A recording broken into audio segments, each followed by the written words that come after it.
Hey, my name is Rajesh. I am a multifamily lender in Los Angeles, specializing in 2 to 8 unit multifamily buildings.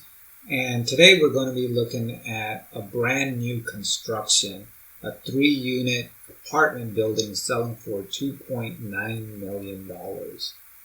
6018 Comey Avenue in Los Angeles, zip code 90034. So let's take a look at the photos here. Looks pretty, aesthetics pretty modern. And it's one single family home with 2 apartments out front.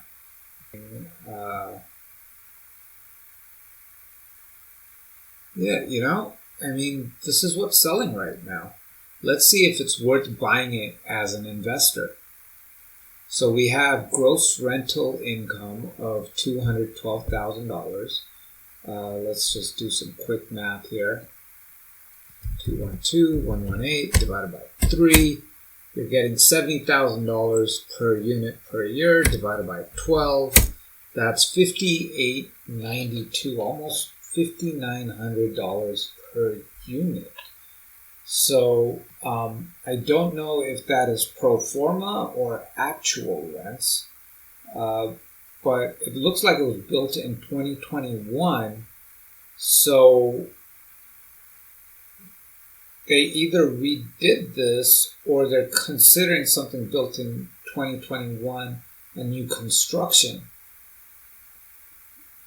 So yeah, that's a little confusing to me. I'd want more details there. But let's go ahead and analyze this property and see if it's worth it. 2.9 million, 3 units, all are occupied.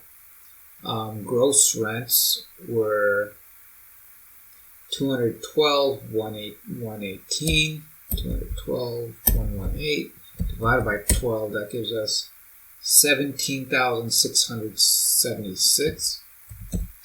$76, 0 for the vacant rents. Property taxes are about that, around $1,600 per year. 133 times 12, about $1,600. Let's say 2,000. It's new build, right? Divided by 12, so 166, 167. There's a rental property, and it doesn't look like anything is shared here. You got some landscaping to worry about. As far as common area, if you look at this, you can see separate utilities for them all. I can't zoom in here, unfortunately, but you can see that right here, bottom right corner, they have the meters over there. So separate meters for everyone, which is good. And no real common areas to worry about. So water, maybe $25 for the landscaping and everything. 0 for gas, 0 for electric. Trash, single family is probably covered by the city. So 0 for by the property taxes as well. So 0 for trash. Property management, it's a triplex. Unless you're adding it to a large portfolio and you've got your own property management company. Let's assume that you're just buying your first rental and you're individually managing it, or that even if it's not your first rental, you're still going to be individually managing it. Maintenance, I'd say about 5% is a pretty good estimate for a new building. 17676 times 0.05, $883 a month.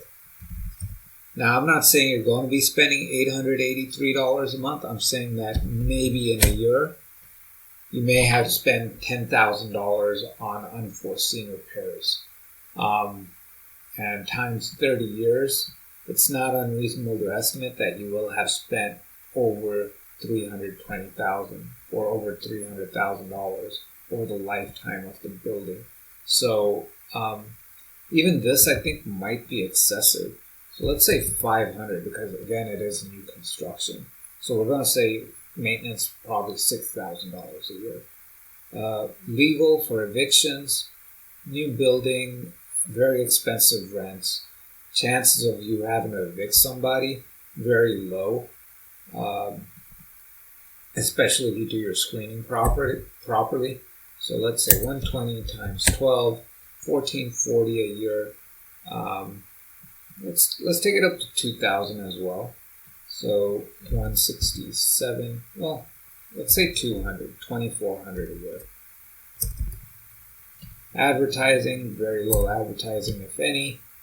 And now on DSCR loans for 4 units and less, 6.999%, not unreasonable, especially if you're hitting a 1.0 DSCR ratio. And you'll probably get it at close to 80%. LTV, or 20% down. In this case, you're seeing 21% down. So at 21% down, you're actually losing $1,000 a month. And 20% down in that case is about $600,000. Let's see, what if we take it to 25, right? Losing $100 a month. Let's say you want to make $2,500 a month.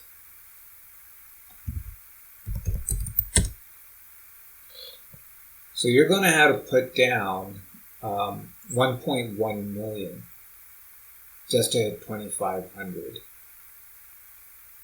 Whereas over here, you're going to hit 2,408 at 5.875. And that's at 30% down. Here you're putting 38% down on a DSCR loan. So let's see 2,408, what that looks like. Yeah, 38% down, still at $1 million. That has everything to do with the interest rate. So since this is a purchase, I would recommend buying your interest rate down. And if you don't care about equity, and I think you should in Los Angeles, but having cash flow and equity is the best of both worlds. So you can probably get same interest rate. Here you get to do it at 20% down. Minimum here, they're going to require a 1.20. Well, actually, no. They're going to take 75% of rents. So they're going to look at gross rents, 17,676. 17,676. And take 75% of that. So now they're basing their numbers off of a gross rents of 13,257. So 13,257, and your operating costs don't change. Just your net operating income does. So you're going to have to put 50% down, actually, just to hit that 1.2 DSCR ratio. But let's say you're going with, a normal conventional loan.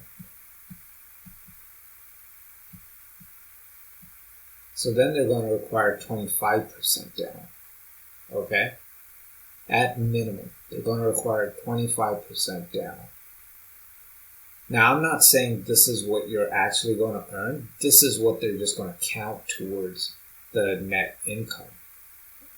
Or rather, the rents of the building. And they're going to see, hey, does it cash flow? And if it doesn't, let me be clear here. On 1 to 4 unit properties, on a Fannie Mae, Freddie Mac loan, what they're going to do is they're going to count 75% of gross rents, and then they're going to see, does it cover 100% of the debt service? The debt service in this case is $10,648 plus $2,188 and $167. So in that respect, it's actually more like a DSCR loan, because what they're trying to do is just see that, hey, is it more than a 1.0 gross DSCR ratio? And at that point, they're going to give you the best interest rate they got without having to buy it down. And you're going to be cash flowing at minus $700. But again, this is the rents that they would use right here. In reality, your rents are higher, so you would earn more. So let's see what that actually looks like. Your down payment would be $716,000, and divided by 0.75 gives you 17,000. No, it was what? 15,000, I believe. Yeah, 15,000. 212, 118. 212, 118 divided by 12 is equal to 17,676. 6.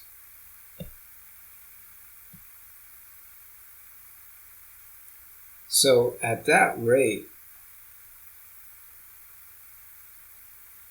you're going to be actually cash flowing about $3,700 a month, give or take. Yeah. Let's see what it looks like here. If we go 75%, this is probably better.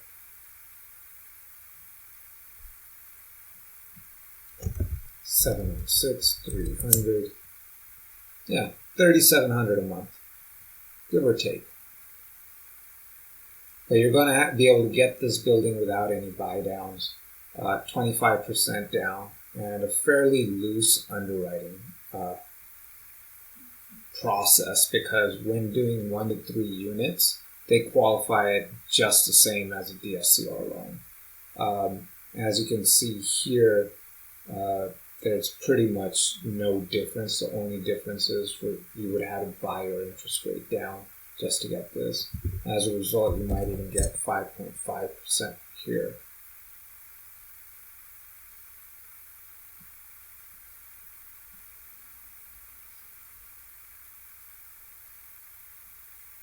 Yeah, if you got a 5.5% or you bought yourself down to 5.5%, you'd be cash flowing about $4,400 in exchange for $733,000. And let's see how long it would take you to recover that. 733,700 divided by 4487. So 163 months. Divide that by 12. So you're looking at about 13 years to recover that. That's under traditional under a traditional investing mathematics, to figure out how soon you can break even and recover your investment. But in reality, you wait maybe 2, 3, 4, 5 years when property has appreciated significantly. You do a cash out refi for your original down payment plus closing costs. Your rents have gone up over 5 years as well, so they're covering the new mortgage payments, and you're still cash flowing roughly the same.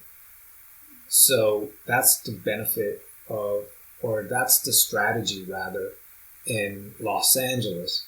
So you can even make something as outrageous as a $2.9 million building work, even though it's only got 3 units. I mean, I've analyzed buildings on this channel where at 2.9 million and 6 units, it does not make sense. Or a 7 unit at that price, and it does not make sense. And here you have a triplex at $2.9 million making sense.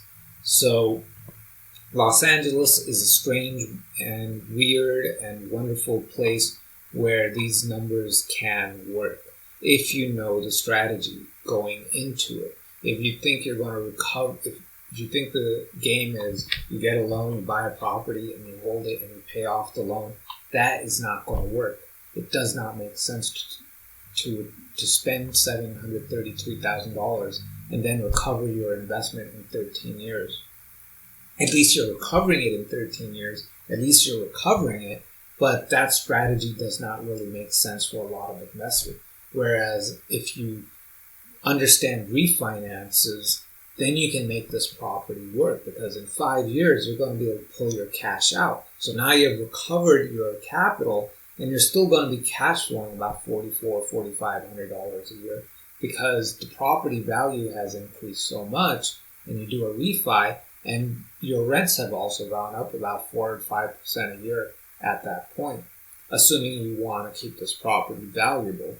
So this is something that you have to understand as a real estate investor in Los Angeles, or if you're going to be investing in Los Angeles. The game is not buy and hold. It is buy, hold, and refinance.